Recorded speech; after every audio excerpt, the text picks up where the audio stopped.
안녕하십니까. 11월 9일 대선 D-4실입니다. 지금 오늘 또 지금 안철수 문재인 후보 측 실무협상단이 만나고 있습니다. 만나고 지금 있습니까? 예. 거의 끝날 시점이 됐는데 어제보다는 예. 좀 늦게 끝나는 거 보니까 좀 진통이 있는 것 같고 예정이 한 6시 전후로 끝난다고 했으니까 아마 지금쯤이면 좀 가닥이 잡히지 않았나 그렇게 보고 있습니다. 그럼 새정치 선언이 어느 정도 합의 정도로 좀 이르렀다고 봅니까?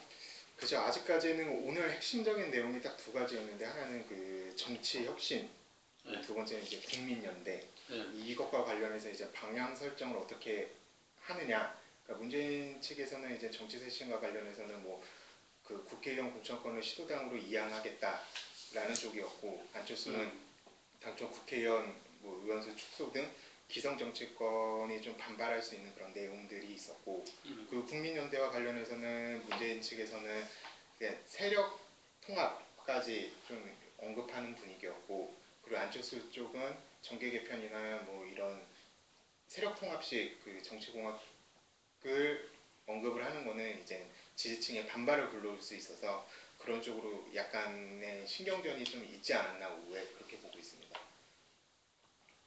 그러니까 문안 단일화와 관련해서 여의도 정부는 지금 안철수발 정계 개편이 가시화되고 있는데 대표님께서는 문안 단일화 그리고 정계 개편 신당 창당서까지 지금 나오고 있는데 좀 어떻게 보시고 계십니까? 예, 그러니까 지금 우리가 잘 기억하실 수 있겠지만 바로 이렇게 작년에 서울시장 재보선 때 그때 안철수 현상이 태동되지 않습니까? 그래서 기존 정치권이요 레드 카드를 받고 모두 변화의 몸짓을 시작했죠. 그래서 한나라당이 새누리당을 당면 대칭하고 비대위하고 이렇게 해서 총선을 치른 거고 이 민주당 같은 경우도 상당히 소통합, 중통합, 대통합 이러면서 그때 혁신과 통합이라는 친노 세력이 들어오고 한국노총까지 이렇게 들어와서 그때 중통합 수준의 통합을 가져왔다.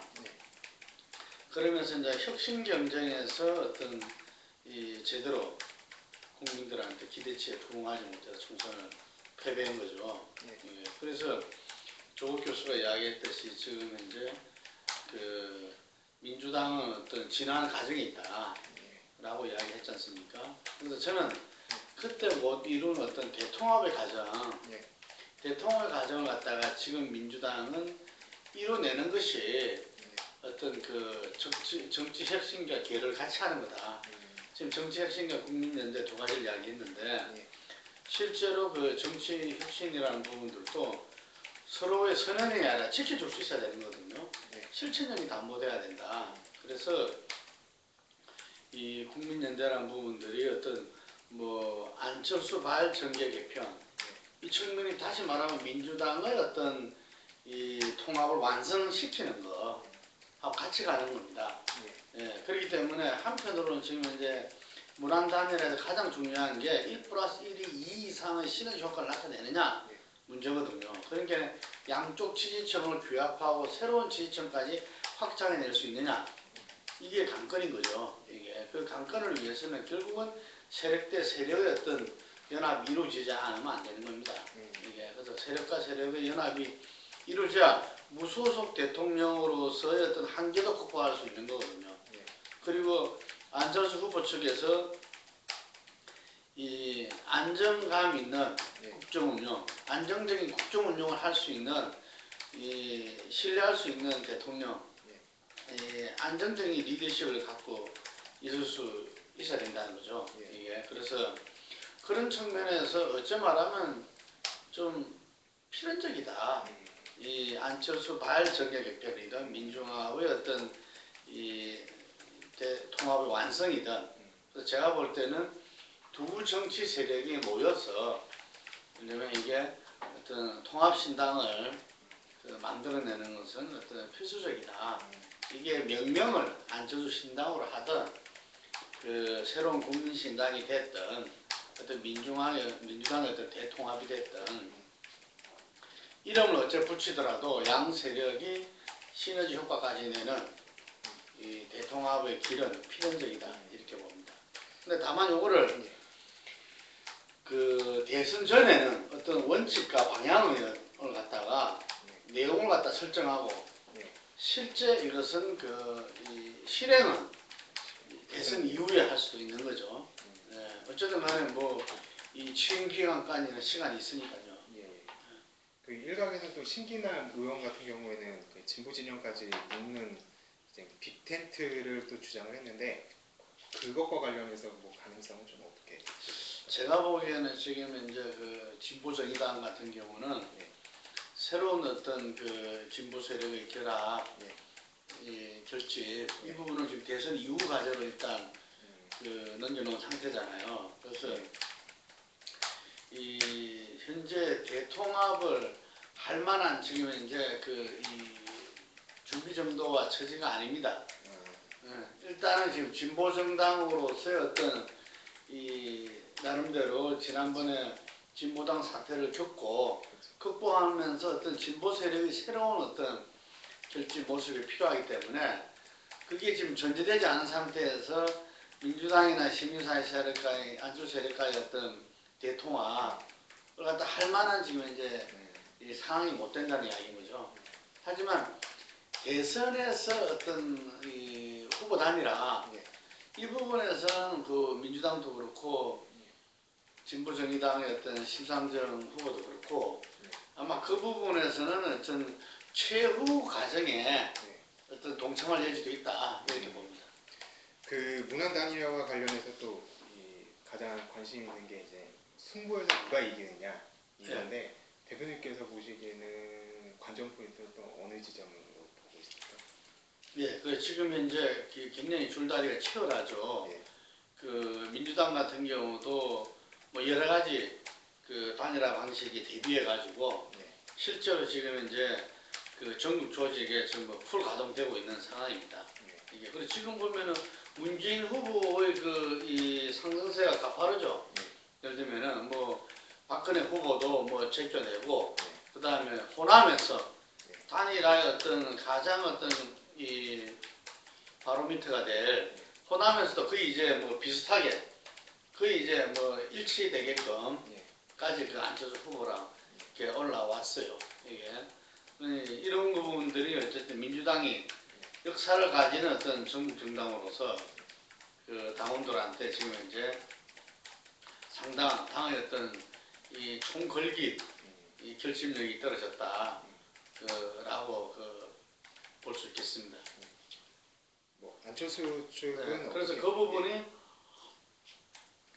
과연 안철수와의 어떤 그 여론조사에서 위력을 발휘할 것이냐. 어떤 여론조사도 보면은 뭐 전국 조사에서 뭐 1000샘플, 2000샘플, 2000샘플 정도는 그 어떤 조직 동원하기가 어렵지 않겠냐지만 또 실제로 보면은 그렇지도 않거든요. 지난 그 2002년도 같은 경우는 노무현 캠프에서 어떤 여론조사 협상을 할 때도 그 어떤 평일날 저녁이라든지 뭐 이래서 그 시간에 전부 다 총 이 동원령을 때렸다는 거 아닙니까? 그래서 상당히 그게 어느 정도 영향을 줬다 이런 이야기들이 있어요. 그렇기 때문에 지금 현재 어떤 전국적인 정당 조직을 가진 문 후보가 상당히 그 이 단일화 결과를 예측불허하게 만들고 있다 이렇게 보여지고요. 요는 제가 생각할 때는 여론조사로만 했을 때 그 2002년도의 어떤 그 정몽준 이 노무현 단일화 때는 워낙 칼라도 다르고 서민 후보와 재벌 후보 아닙니까? 칼라도 다른 부분들이 뭐 다르게 할 여지는 별로 없었다고 저는 봅니다.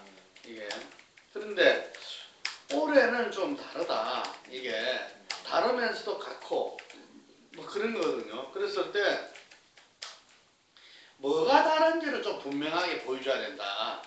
아직 안철수 후보, 문재인 후보 다 정치 촌생들입니다. 이게 민주당이라는 건 있지만 어쨌든 간에 지금 민주당으로서의 어떤 후보보다는 문재인 후보와 안철수 후보 간의 단일 아닙니까? 그래서 뭐가 갖고 다른지.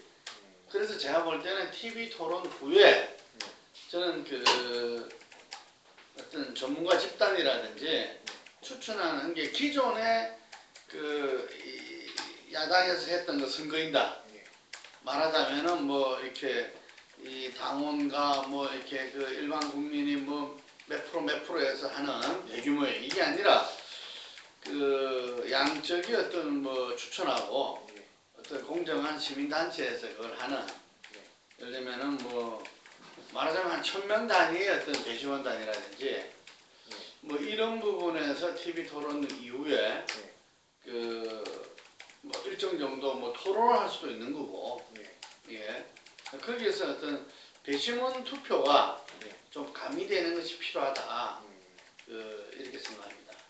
그래서 여론조사에서는 어쨌든 간에 지금 호남이 박빙세까지 지금 갔는데 이 부분이 과연 어떤 이 실제로 어떤 협상이 끝나고 그리고 TV 토론하고 했을 때 과연 이 정권 교체를 해낼 인물이 누군가 뭐 선택을 하게 되겠죠.